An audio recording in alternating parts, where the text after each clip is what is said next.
प्यारे बच्चों, आज हम आपको क्लास थर्ड का सेकंड चैप्टर जिसका नाम है वर्ण विचार, जिसे हम इंग्लिश में ऑर्थोग्राफी भी बोलते हैं। कृपया बच्चों ध्यान से सुनेंगे और समझेंगे कि ये चैप्टर हमारे लिए कितना महत्वपूर्ण है और छोटी छोटी इकाई जो हमारे समझने लायक है वो समझेंगे और अपनी रफ कॉपी में इसे नोट करेंगे। अवश्य ध्यान से सुनिएगा। मैं आपको पढ़ाने जा रहा हूँ। सबसे पहली इकाई है ये वाली जो मैंने टिक की है अभी, वह सबसे छोटी ध्वनि जिसके और टुकड़े ना हो सकें वर्ण कहलाती। ये एक मेन टॉपिक है। इसे आप अपनी फेयर कॉपी में लिखेंगे अवश्य, या रफ कॉपी में, जिस तरह आप लिख रहे हैं। दिए गए चित्रों को ध्यानपूर्वक देखिए तथा दिए गए वाक्यों को पढ़िए व समझिए। देखिए पहला चित्र ये दे रखा है, दूसरा ये दे रखा है। इनमें देखिए मेहनत से पढ़ो, यह वाक्य तीन शब्दों मेहनत से पढ़ो से मिलकर बना है। इन शब्दों में निम्नलिखित ध्वनियाँ प्रयुक्त हुई हैं: मा धन, ए धन, हा धन, आ धन, ना धन, आ धन, ता धन, आ, सा धन, ए, पा धन, आ धन, णा धन, ओ। तो मेहनत से पढ़ो, ये वाली लाइन है, ध्यान से देखिएगा। अब आते हैं हम अगली हेडिंग पे।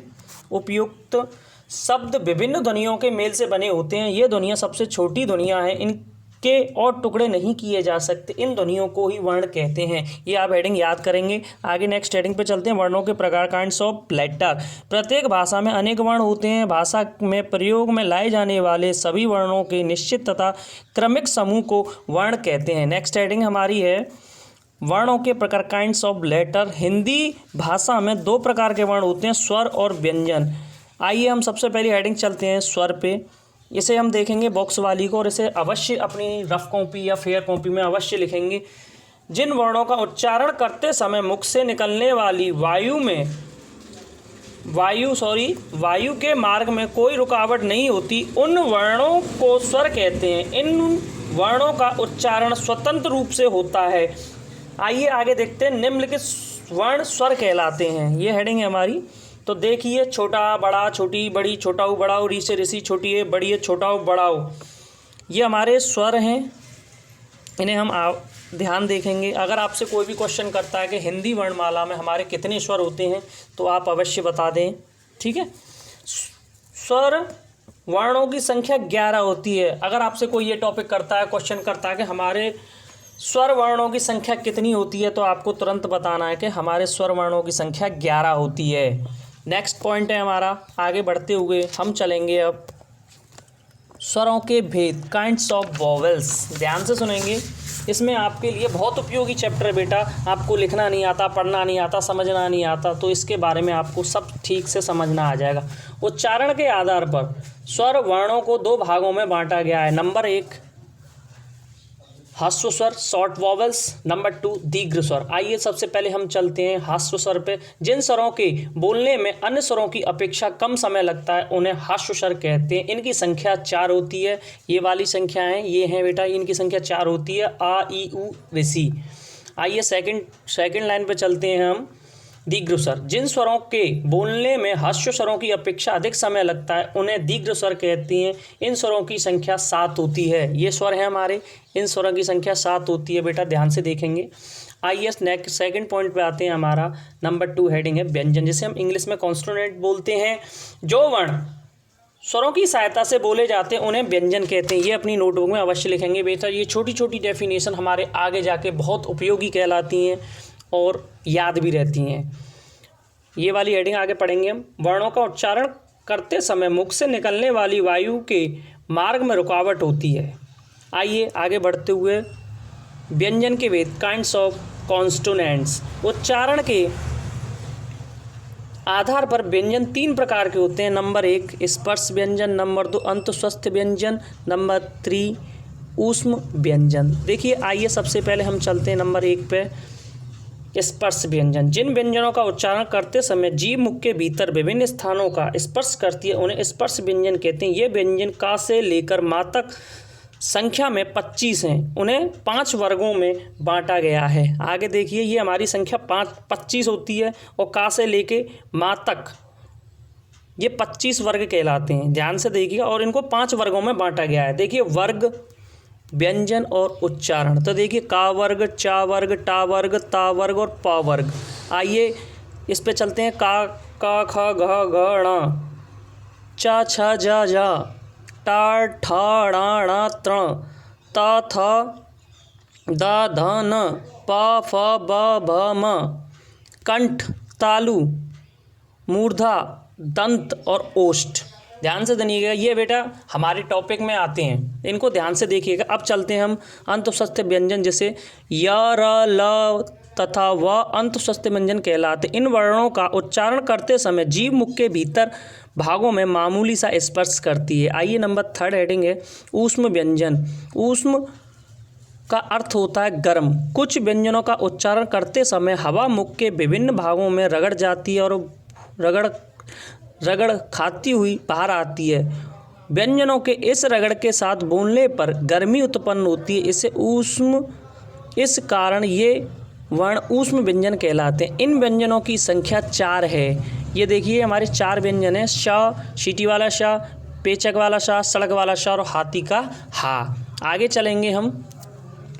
नेक्स्ट पॉइंट, अतिरिक्त व्यंजन।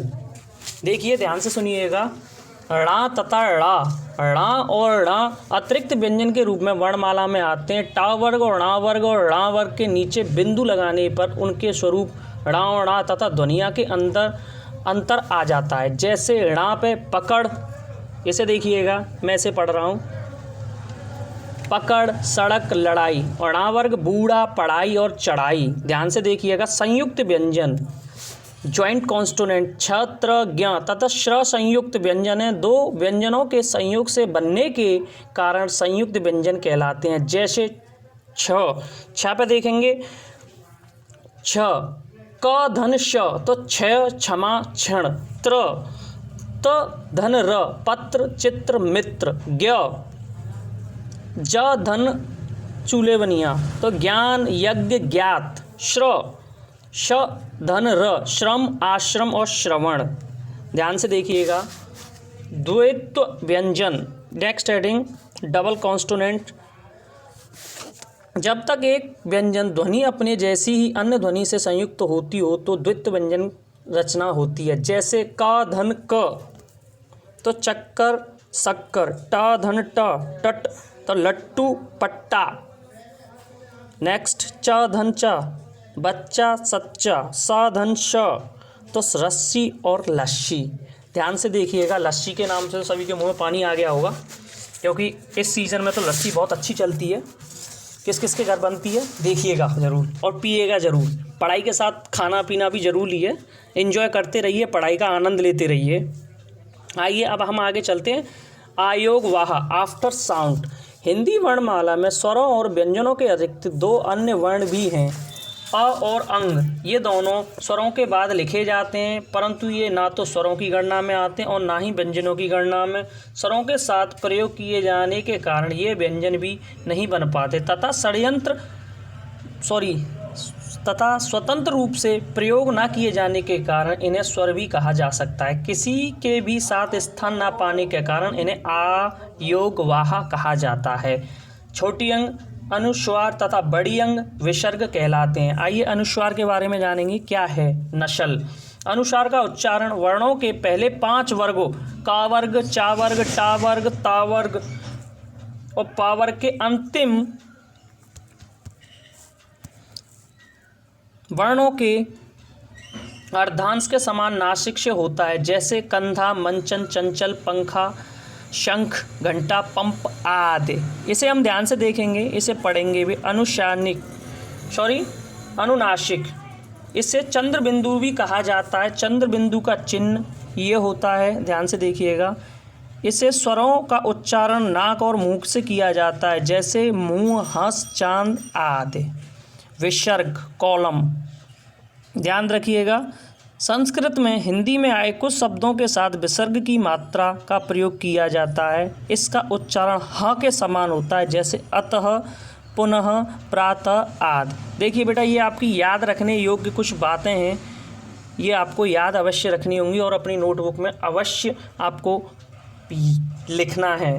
वह नंबर पॉइंट वह सबसे छोटी ध्वनि जिसके और टुकड़े ना हो सकें वर्ण कहलाती। नंबर 2, वर्णों का निश्चित और क्रमिक समूह वर्णमाला कहता है। नंबर 3, स्वरों के 2 भेद हैं, हास्यस्वर तथा स्वर। व्यंजनों के 3 भेद होते हैं, स्पर्श व्यंजन, अर्थस्वस्थ व्यंजन और ऊष्म व्यंजन। नंबर 3, जो वर्ण स्वरों की सहायता से बोले जाते हैं वे व्यंजन कहलाते हैं। बेटा आगे ध्यान से देखिएगा, आपको होमवर्क भी मिलेगा और आपने इस चैप्टर के अकॉर्डिंग, मेरी मुँह ज़बानी के अकॉर्डिंग जितना भी सीखा हो आपको एक्सरसाइज में अपने अकॉर्डिंग करना है। मैं अपनी वाणी को विराम देते हुए, अगर इस चैप्टर में आपको समझ में ना आया हो तो मैं आगे बेटर करने की कोशिश करूँगा, और अगर कहीं भी मुझसे कोई त्रुटि हुई हो तो मैं आपसे माफ़ी चाहूँगा। जय हिंद, जय भारत।